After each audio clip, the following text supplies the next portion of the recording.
Okay, man, we're going anytime you want to go. Okay. My name is Richard Khalifa Diggs.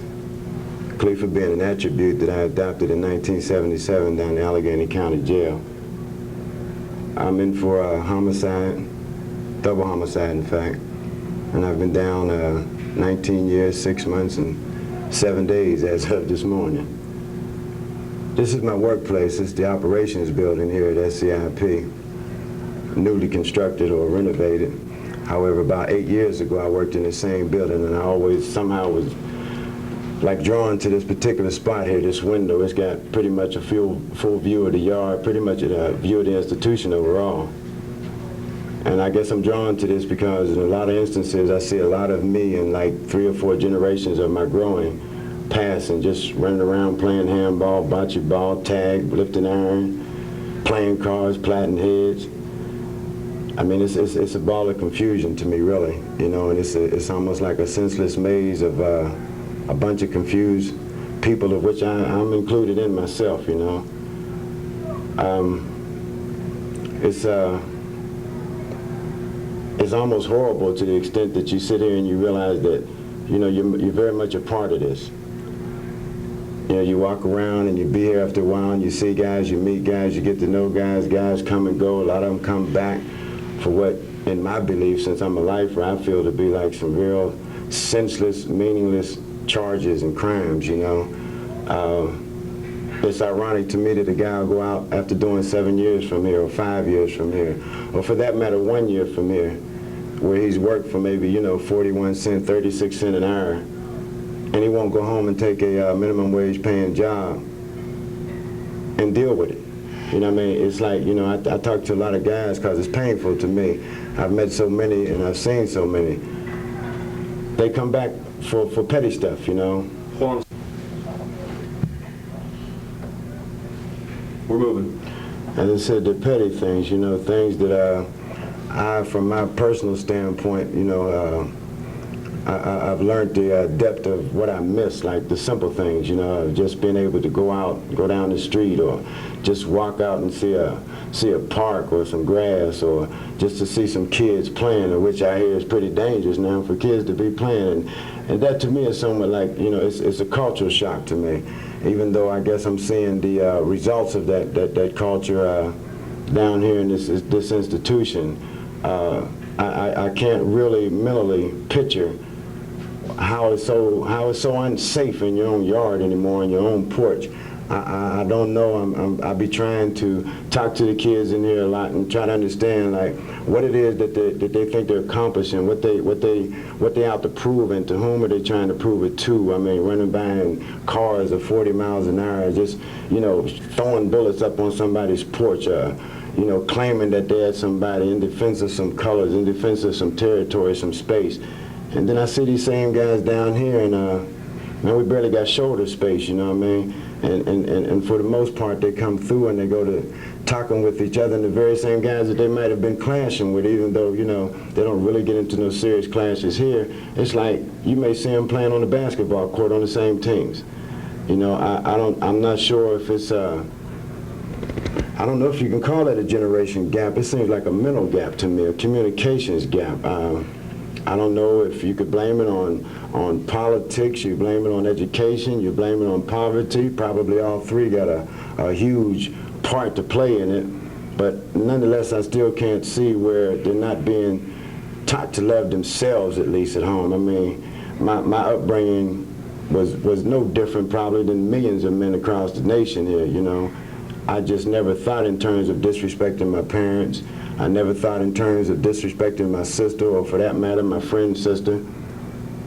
And I'm truly, like, as a father, I'm shocked. I'm almost befuddled mentally in trying to understand where they're coming from, because I don't want my son or my son's son or any of my daughter's children to have to go through what I'm going through now. And what I mean by that is, like, You know, it's not so much a physical torment type thing. It's not like I'm being beaten and choked and gagged and I got to drag a 80-pound ball of metal into the chow hall with me or up to school with me when I go or to work with me when I go. It's not like I got to go through a whole bunch of barbed wire and gauntlet type experiences or situations to go from one point of the jail to the other.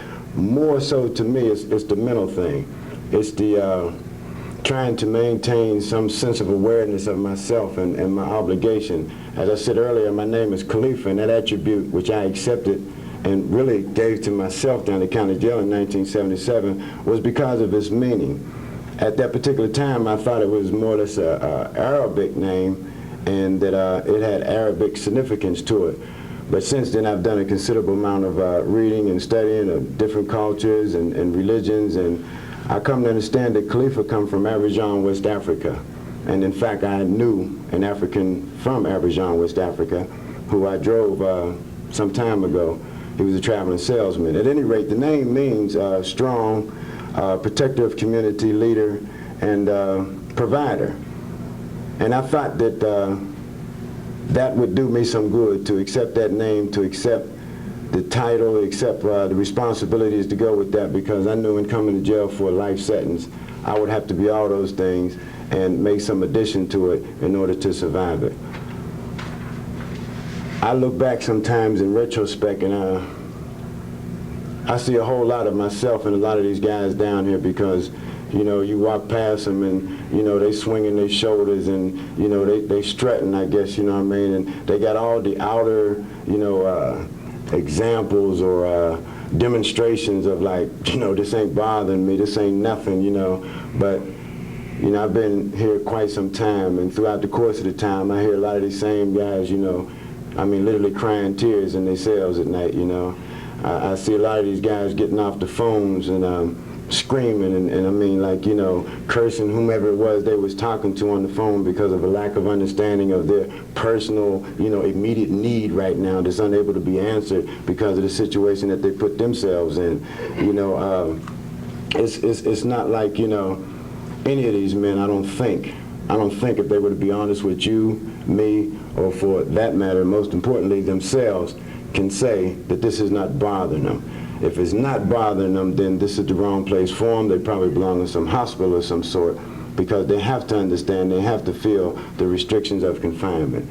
It not only restricts you as a human being in terms of your potential accomplishments and whatever you might set out to do, and with all honesty, there's a bunch of talent in this jail, but it also, it corrals and it does something to you psychologically, because, I mean, after all, it's an abnormal environment, so to speak. I mean, you're 24/7 with a bunch of different men, I mean, constant men, men of all types of persuasion, so to speak, and all the, let's say, ills of society that you think you might, you know, not be exposed to in the penitentiary, they're very much here with you too. You know, because these are the ills of society, so to speak, that society seeks to separate from the rest of the community. But you look in their faces, man, that's when you can really see it at. When you look in their eyes and they're trying to tell you a story, whether it's con, whether it's about their girlfriend, a relationship and marriage, or whether it's about themselves, you look in their eyes, you see that, like, you know, it's kind of like a faint thing of hope. You don't know whether they lost hope, whether they're trying to hold on to hope. You don't know whether they're feeding themselves some type of story or lie to stroke their ego or to keep themselves going.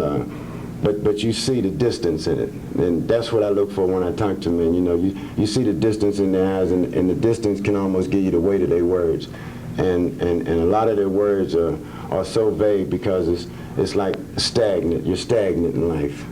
You know, you function from bell to bell, and you evolve around concrete and steel, and it's like metal draws something from your soul or your spirit. It stunts your growth, you know.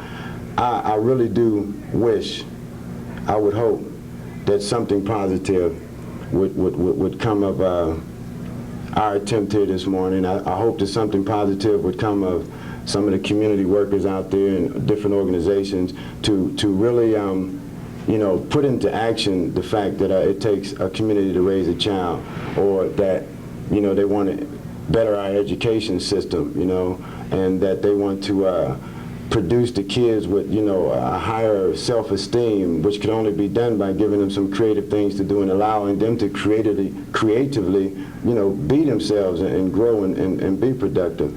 The restraints I think that they put on teenagers is to a great extent, you know, like ridiculous, because it's not like they're not letting them grow. Time is going on, and you know, things have changed, technology has moved up, and like, you have to understand that these kids are more innovative than perhaps we were in our days and coming up. But the fact that they're still our kids and they represent our future, and without them, I don't see nothing but destruction, period. If we think we can go on without our youth, you know, there's something wrong with us as adults.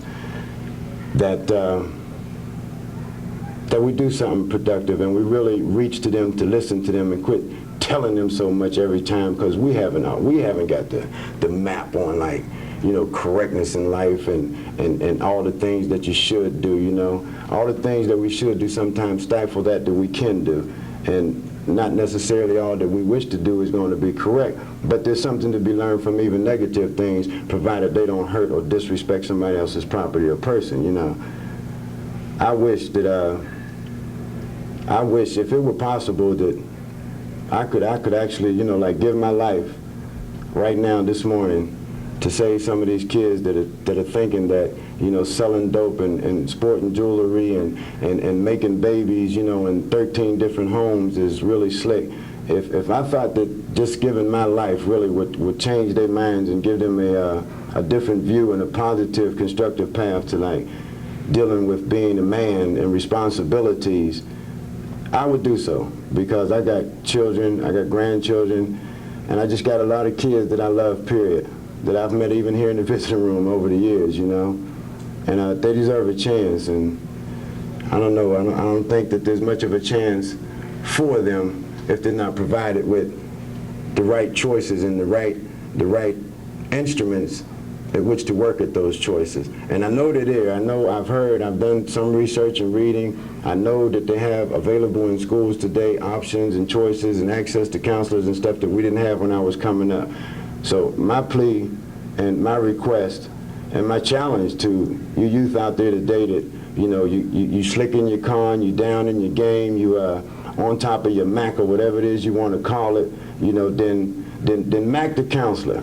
Mac the counselor for some viable means to accomplish what you set out to do in life that is productive, that can be somewhat at least permanent for you, like an education, like a degree, like, you know, be a real estate broker or be a lawyer even, you know what I mean? Just be someone productive and respectful in the community, and then turn around and pull some other kid up that would like to be something better than his peers is pressuring him otherwise to be.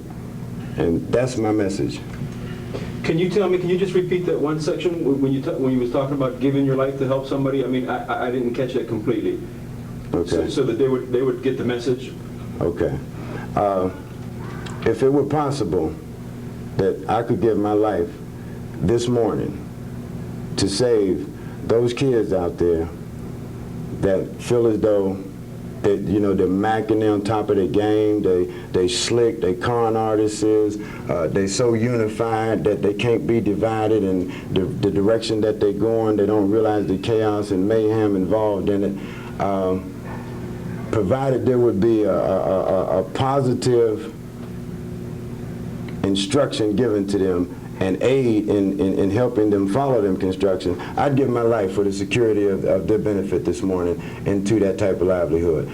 I would gladly surrender my breath right now for the opportunity of those kids to be given to grow and make the right choices and be guided in the right directions and be given the proper instruments that those choices can be real for them. I would gladly do that. Lou, do you have questions? Because I have a couple of questions. Go ahead, you do it. Khalifa, if you look at me for a second, that'd be great, because I want you to make some eye contact with the camera and stuff, you know? Okay. With me would be, with my eyes would be best, I suppose. I know you're in here, you said you were in here for, tell me what you're in here for. Homicide. Okay. But what are you really in here for? I mean, what went wrong? I mean, what's the basis of that? What happened? You know, I'm not talking about the particular case, but what Right. happened with your life? That's what I'm Okay, asking. I had thought about that in being aware of this project, and the thing that kept clicking in my mind was the turning point. You know, what was the turning point in my life that I could reconstruct? That from that point I arrived at this point, and I want to say peer pressure, but I wasn't really pressured by my peers. Instead, I think it was a desire really for like just recognition, belonging. You know, a lot of times, you know, we have a tendency to grow up and we call ourselves doing the proper things, and for, you know, no reason. I mean, it just seems like we're never recognized. It seems like we grow up, man, and when we're doing good, when we're, you know, I mean, academically, I was pretty smart in school when I was in school. My school ended pretty early in my life, though, due to juvenile delinquency. However, when I was there, I was a fairly decent student, you know. But there was no recognition for that. Now, I don't blame my parents for that because, I mean, I'm from a family of 10, at least immediate, that was at home. And it wasn't like, you know, you could give no one child at any particular time a whole lot of attention.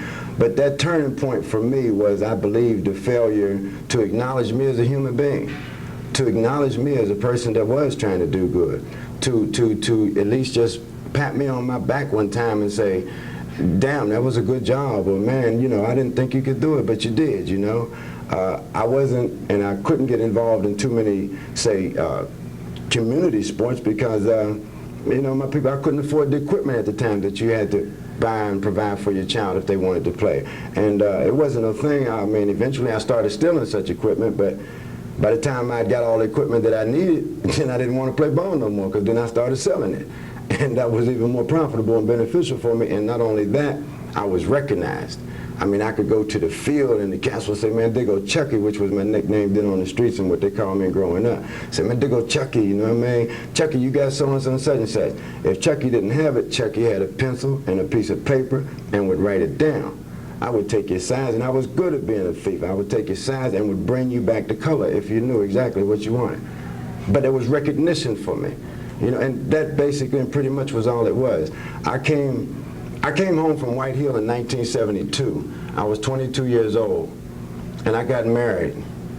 And I mean, for all intent and purposes, my wife then was beautiful, and I think she's even more so beautiful now because in my absence, she managed to raise 3 children, in which case none of them are in prison, none of them are addicted to crack. In fact, none of them are addicted to anything except maybe my 2 daughters and having babies.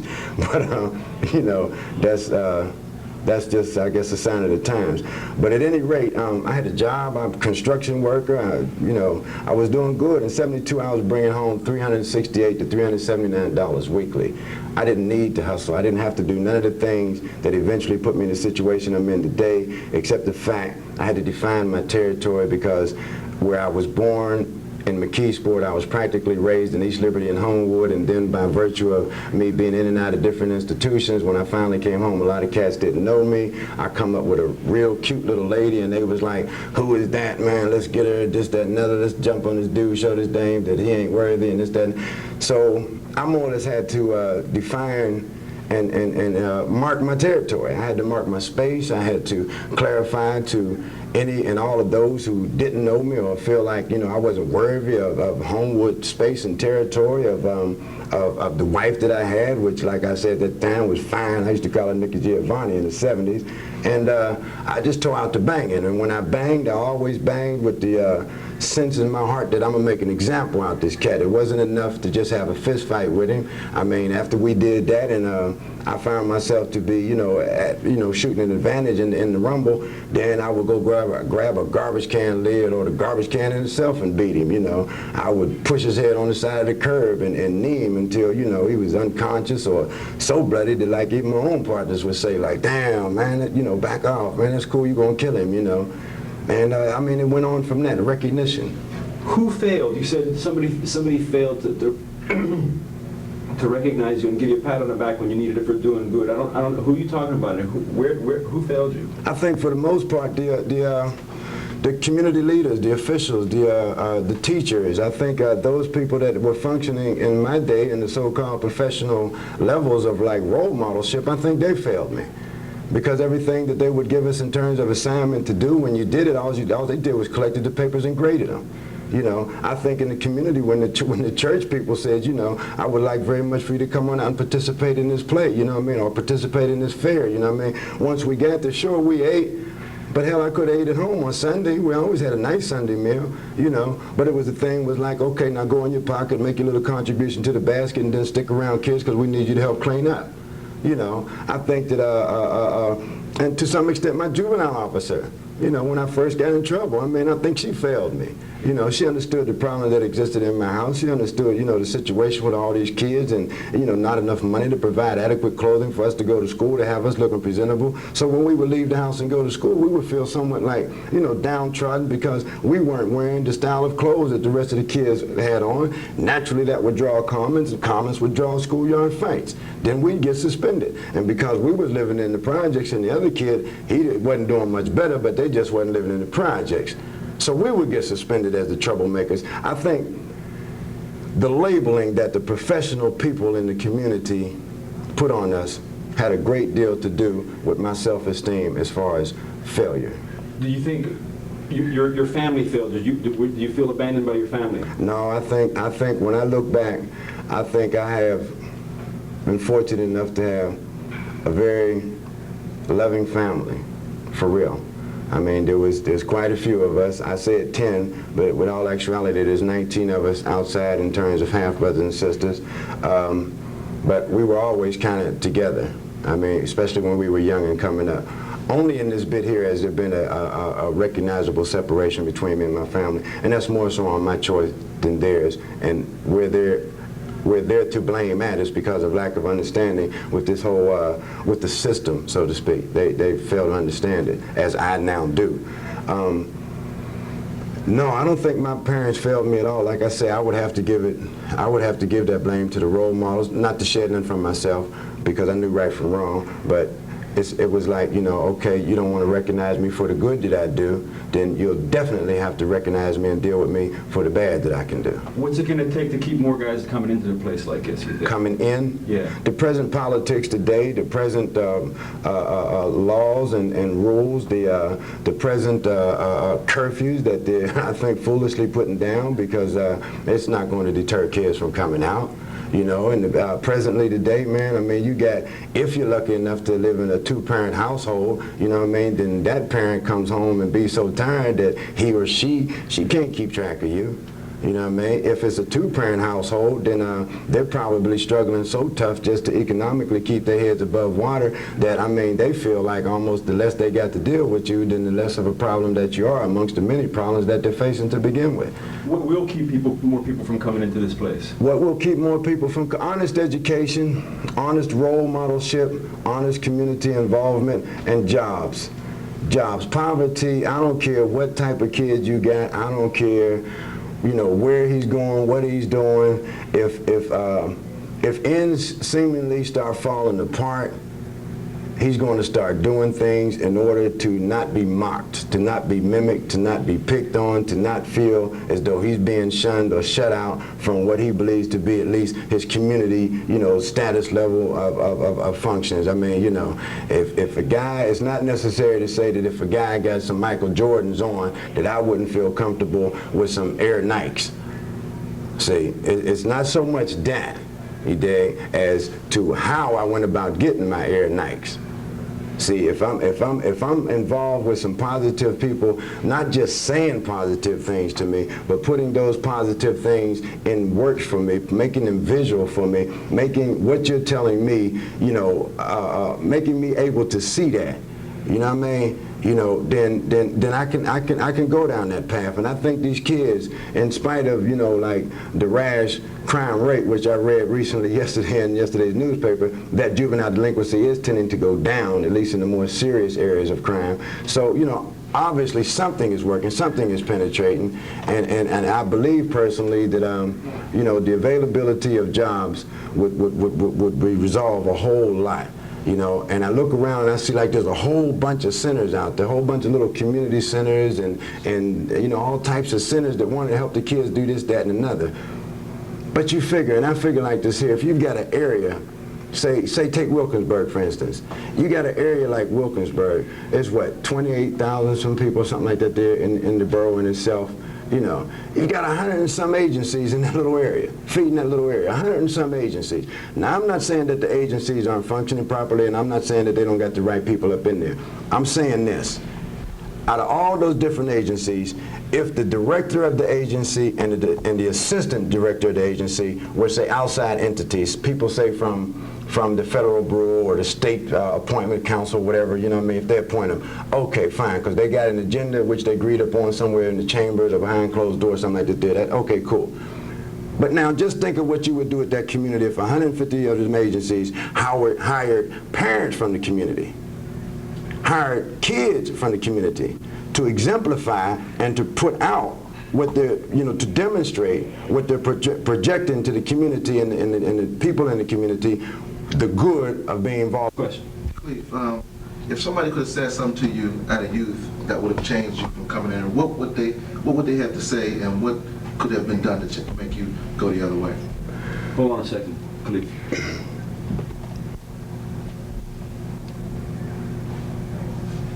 Go ahead. Did you get the question part? Yeah, what could have someone have said to you that would have made you change and go the other way? I don't think it would have been no one particular thing that anyone could have said to me, because at a certain point in age, you know, you just feel as though you know all the answers.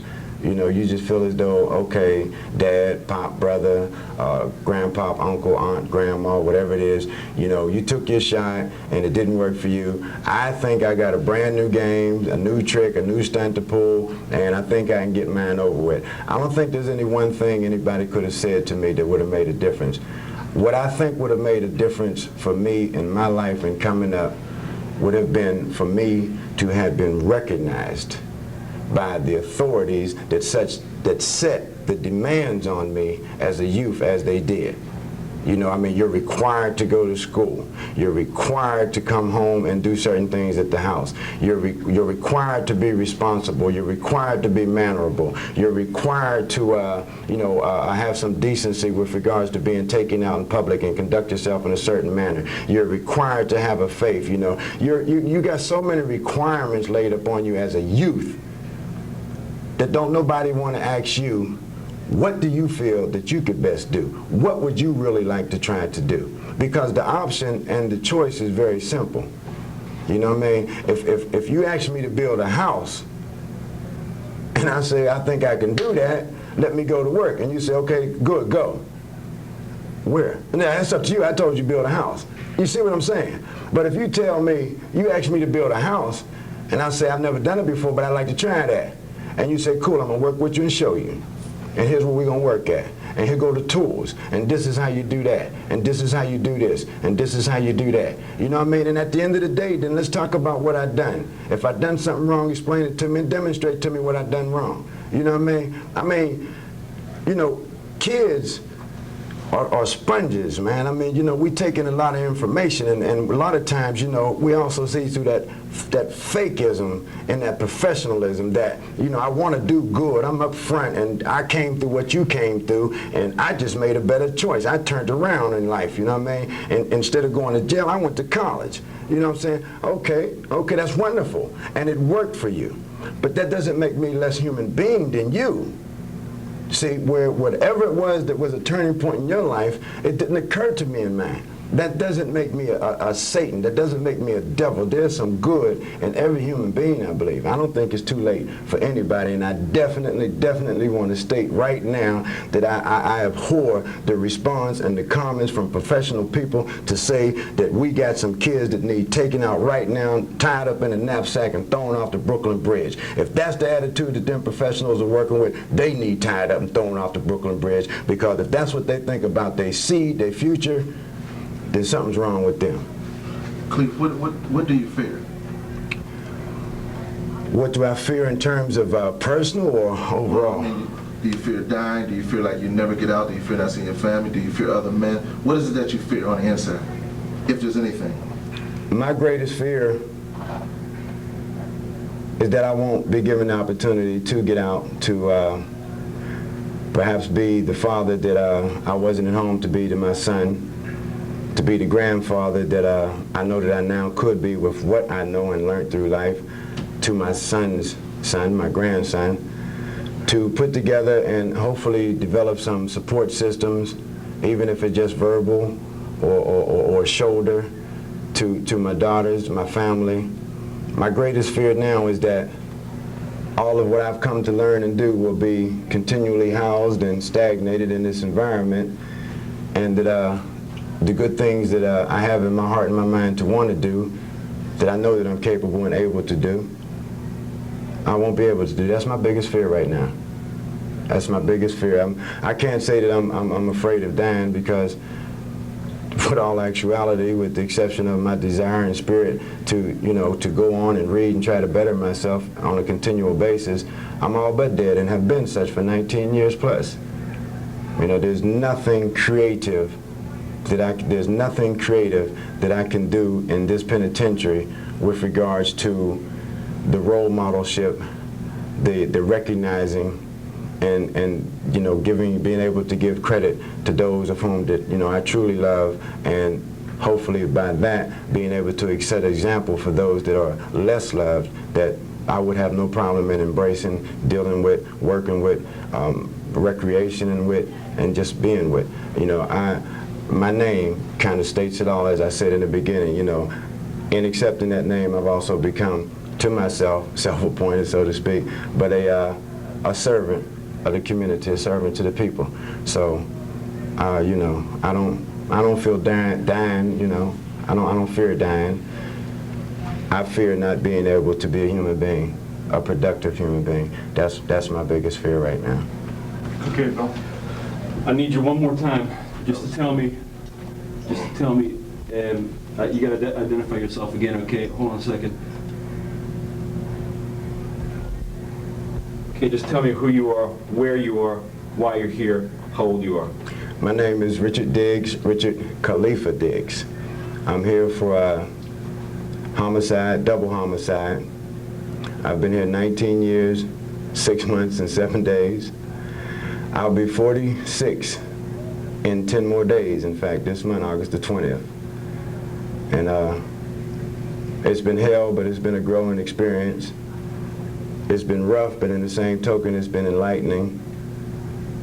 It's been painful, but somehow through that pain, I've grown a little stronger. And believe it or not, I have a few things to be very grateful for, because I've met a few people of which I really, really appreciate meeting in the course of my incarceration here. Okay, just hold on. I'm just going to get a shot of you from